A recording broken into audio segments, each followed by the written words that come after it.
Welcome to Poona's kitchen. வாங்க இன்னைக்கு பாலக் பன்னீர் எப்படி மைக்ரோவேவ் யூஸ் பண்ணி பண்ணுறது அப்படிங்கிறத பற்றி பார்ப்போம்.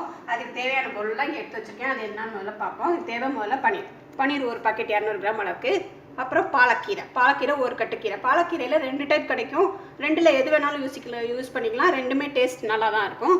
ஒரு கட்டுக்கீரை பாலக்கீரை, இப்போ ஒரு பெரிய வெங்காயம், 2 தக்காளி, ஒரு பெரிய பச்சை மிளகாய், ஒரு துண்டு இஞ்சி, ஒரு 4-5 பல் பூண்டு, மிளகாத்தூள், மல்லித்தூள், மஞ்சத்தூள், உப்பு, கரம் மசாலா, தாளிக்கட்டு தேவையான எண்ணெய், ஜீரகம், அப்புறம் ஃப்ரெஷ் க்ரீம். இது வந்து ஆப்ஷனல். இது வேணும்னா யூஸ் பண்ணிக்கலாம், இல்லைன்னா இதை அவாய்ட் பண்ணிக்கலாம்.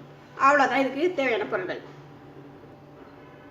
இது எப்படி செய்யுதுன்னு பார்ப்போம் வாங்க. இப்போது முதல்ல ஒரு கட்டு கீரையை ஒரு மைக்ரோவேவ் பவுலில் நம்ம எடுத்துக்கணும்.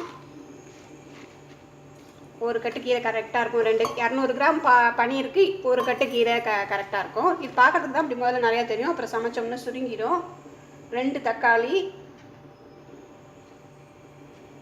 ஒரு பச்சை மிளகா, ஒரு பெரிய வெங்காயம்,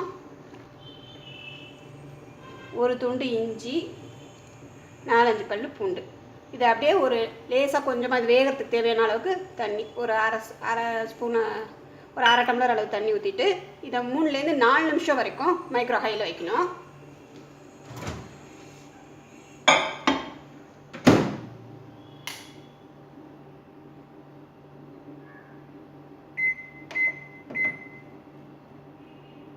நான் 4 நிமிஷம் வைக்கிறேன்.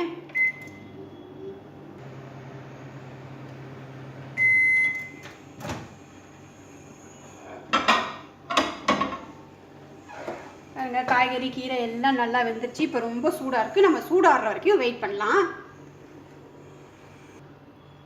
சூடு ஆறிடுச்சு. இதை நம்ம மிக்ஸி ஜாரில் போட்டு நல்லா நைஸாக அரைச்சிக்கலாம்.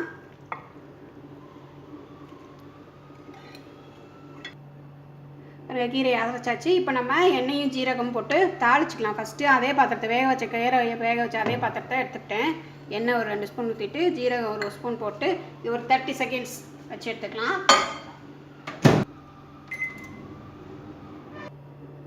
ஜீரகத்தை தாளிச்சாச்சு. இப்போ நம்ம அரைச்ச கீரையை இதில் சேர்த்துடலாம். வேக வச்ச தண்ணியை வேஸ்ட் ஆக்காதீங்க, அதையும் இதுலேயே சேர்த்துருங்க. அரைச்ச கீரையை சேர்த்தாச்சு. இப்போ பொடி வகை எல்லாமே சேர்த்துடலாம். மிளகாத்தூள் போடுறேன். பச்சை மிளகா வேறு போட்டிருக்கோம், அதனால் காரத்துக்கு தகுந்த மாதிரி போட்டுக்கணும். மிளகாத்தூள் 1 ஸ்பூன், மல்லித்தூள், மஞ்சத்தூள், உப்பு, கரம் மசாலா ஒரு 1/2 ஸ்பூன். எல்லாத்தையும் நல்லா பொடி வகையெல்லாம் நல்லா கலந்து விட்டுக்கலாம். இது இந்த பச்சை வாசனை போகிறதுக்காக ஒரு 2 நிமிஷம் மைக்ரோ ஹையில் வச்சு எடுக்கலாம். பொடி வகையில் எல்லாம் சேர்த்து நல்லா கலக்கி விட்டுட்டேன். இப்போ இதை ஒரு பச்சை வாசனை போகிறதுக்காக ஒரு 2 நிமிஷம் இதை வைக்கலாம் நம்ம மைக்ரோ ஹையில்.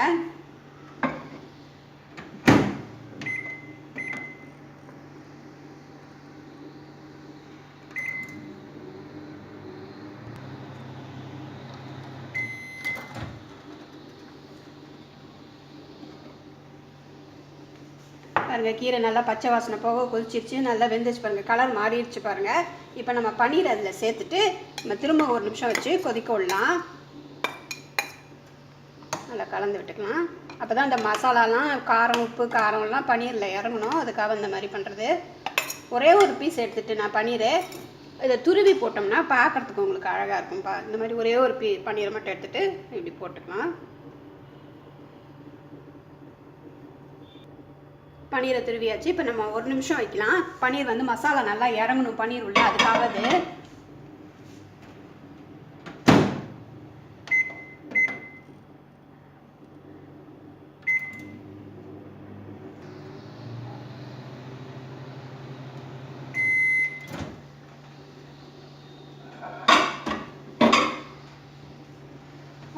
பன்னீர் நல்லா மசாலாலாம் இறங்கி பச்சை வாசனை போக நல்லா கொதிச்சிருச்சு.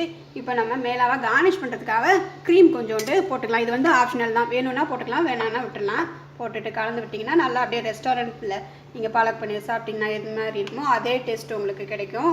இந்த க்ரீம் இல்லைன்னா நீங்கள் பால் ஆடை அப்படி வீட்டில் இருக்க பால் ஆடை எடுத்து மேலாக கொஞ்சம் போட்டுட்டு கலந்து விட்டுக்கலாம். இப்போ பாலக் பன்னீர் ரெடி ஆயிடுச்சு. பாருங்கள், பாலக் பன்னீர் 15 நிமிஷத்தில் மைக்ரோவனில் ரெடி ஆயிடுச்சு. இது சப்பாத்தியோட, பூரி, ரொட்டி, நான் எல்லாத்தோடையும் மேட்சிங்காக இருக்கும். நீங்களும் இந்த மாதிரி செஞ்சு பார்த்துட்டு எனக்கு ஃபீட்பேக் கொடுங்க. என் சேனலை சப்ஸ்கிரைப் பண்ணுங்கள். தேங்க்யூ.